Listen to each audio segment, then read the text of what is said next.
Hello mga kaigan, yan dito tayo sa bahay. Magluluto po tayo ngayon. Tanghalian.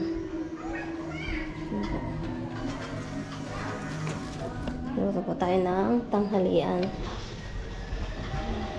Lalo alas si kaigan sa trabaho. Tayo muna for today. Tayo po yung magluluto ngayon. Meron tayo ditong talbos ng kamote, talong, patola, malunggay, isda, saka, ayan, isda galonggong. Aray ating ipiprito, tapos papaksi. Ipiprito tayo, tapos ito ibubulang lang po. Ayan, para tayo may gulay. Ayan, nagsaing na rin. Ayan, luto na. Nagsaing na rin ako. Ito muna ang ating vlog for today, ang pagluluto dito sa bahay. Ayan.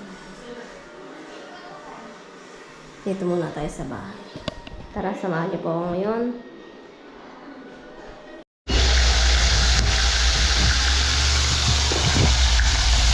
Nakaigan, nag-prito tayo ng isda.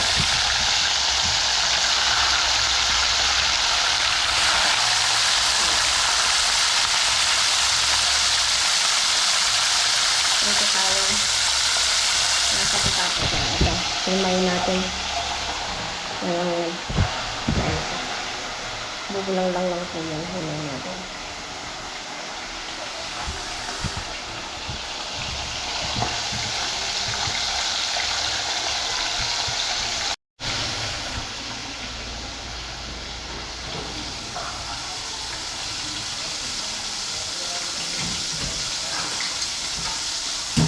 Ano tayo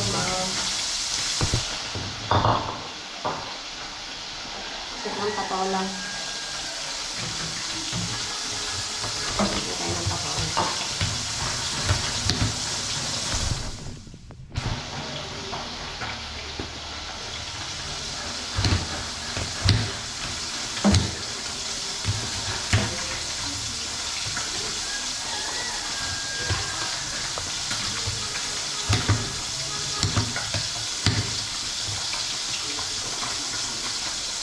Babanda natin itong patola para pang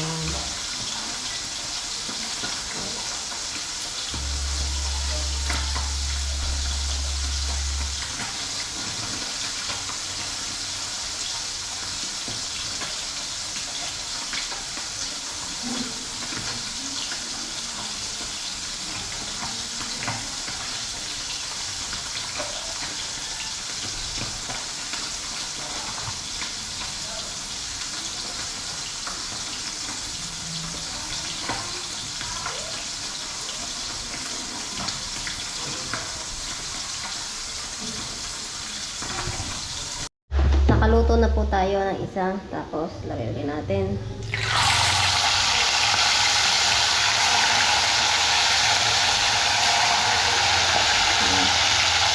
Tutuloy tayo.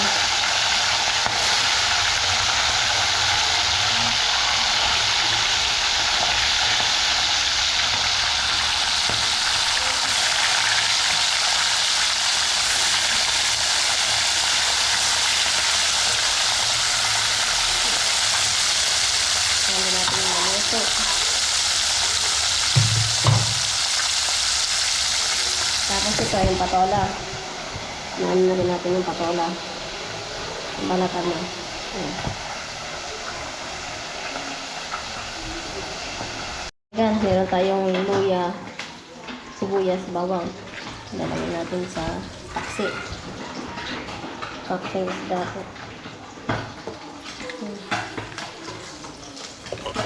Tapos paminta. Lagyan natin paminta. Yung isda. Papaksi po natin to para ulam naman mamayang hapon. Isang lutuan na lang. Mas masarap po to kung nakabalot sa dahon ng saging. Kaso wala naman pong dahon ng saging dito. Kaya ganito na lang. Okay na rin naman. Kasalagaan natin na ng suka, paminta, asin, yan, pang timpla ko. Yan, So, yun. Okay na yung natin, pinag-plate natin. Ayan mga kaigan. Luto na ang ating pritong isda.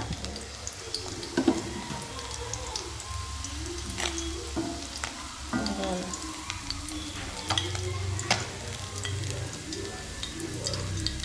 Tapos magbubulang lang ng gulay para tayo makakain. Ayan, luto na po siya. Ito na.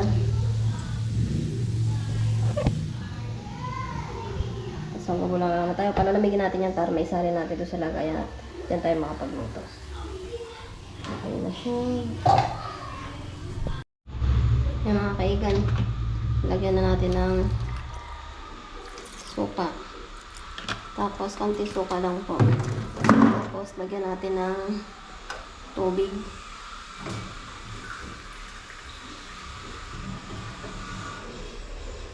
Lagyan ng tubig. Antoksi tayo.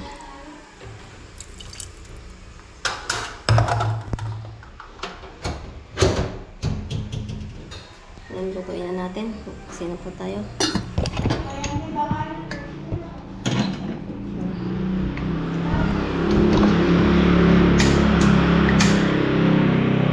Tapos, magbubulang lang tayo. Ganito. Magbubulang lang natin itong mga to. Lalagay tayo ng tubig muna dito. Pakulo tayo. Papakulo tayo ng tubig. May mga tubig na yan. Okay, pakukuluan. Yan, tapos pag pinakulo pa natin, lalagyan natin ng dalawang sahog. Okay, tatlo na natin. Yan, tatlong sahog pong ganyan. Tapos papakuloy po natin ang papakuloy hanggang sa lasa na po yung isda sa sabaw po bago po natin ilalagay yung mga gulay-gulay. Tapos bago natin ilalagay itong mga garne. Talbos ng kamote, patola, saka malunggay. Ang bago natin ilagay ito sa kumukulo. Yan yung paksi natin. Yan. Ilalagay na natin. Basta yung prito. So, may kakain na tayo. Yung kaigan. Yun, maraming salamat po sa walang sawa sa team kaigan. Saka sa kabele dyan. Kabele po. Medyo maingay alam po dito. Gawa ng nakahon yung mga tricycle. Ayan po siya. Hindi naman po, hindi na kami nahirapan sa tubig. Pagkatapos pang iigib ni Jepoy, may water pump po doon na siya nang aakyat papunta ron sa CR. Dito na lang po ini-stack namin yung tubig nilalagyan. Hindi na po kami dati na inaakyat namin nung una dito sa hagdan. Nakabili na po kami ng water pump. Ayan, gano'n na lang siya. Madali na lang po yun, hindi na kami nagbubuhat. May trabaho sila. Mamaya po kakain tayo pagka nakaluto na yung lutuin lang natin. Pinapakulo ko pa siya.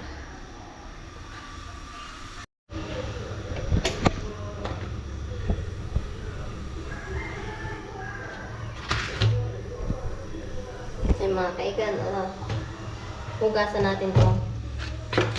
Ayan. Patola.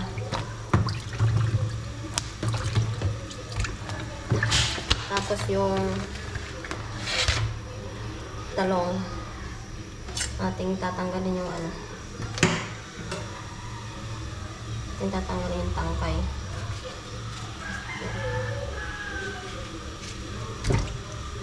Ano lang po to, ilang piraso lang itong talong. Tatlo. Hiniwa ko lang po sa ganyan. Gitna. Para madali. Pasa natin. Yan, lagay natin dito. Tapos, sunod po natin itong talpos ng kamote. Ari po talpos ng kamote. Ano naman to, malalambot na po kaya hindi na kailangang putulin. Kasi sariwang-sariwa po ito. Sariwa po siya.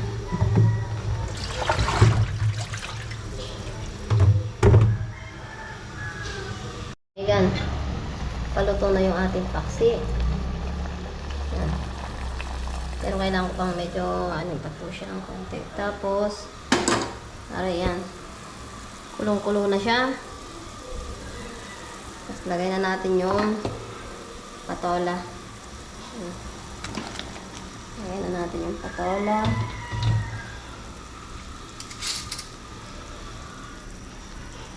Lagay po natin yung patola. Para lamasa. Para maluto ng konti yung patola. Pagkatapos ng patola, yung kamote at saka yung talbos ng kamote at saka yung malunggay lang natin ilalagay. Tapos yun, kakain na tayo. Pagkatapos, hintayin natin kumula. Masarap-sarap ang ating ulam ngayon. Mukha tayong mapapadamihan tayo. Ito, mamaya hapon na ng potong ulam.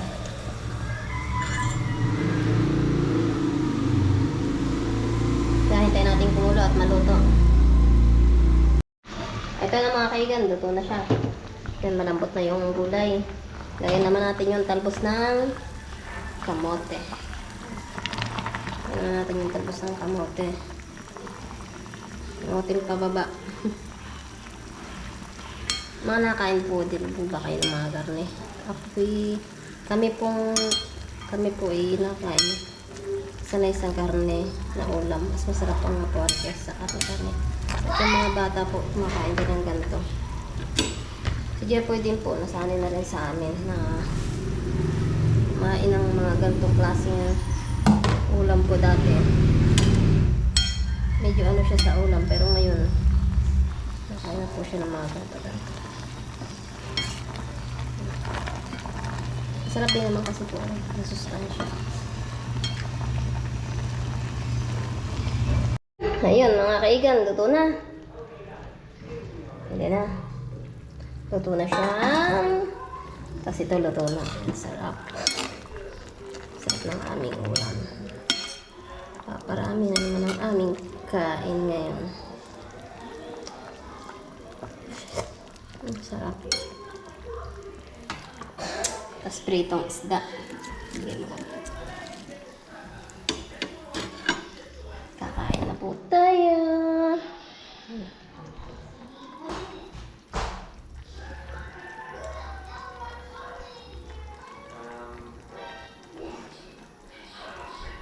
Sarap, okay na to. Patay na natin. Yan. Ito na. Malambot na lahat. Talong. Okay na lahat sila. Yan, pumunta dito ko ngayon si Jeffoy.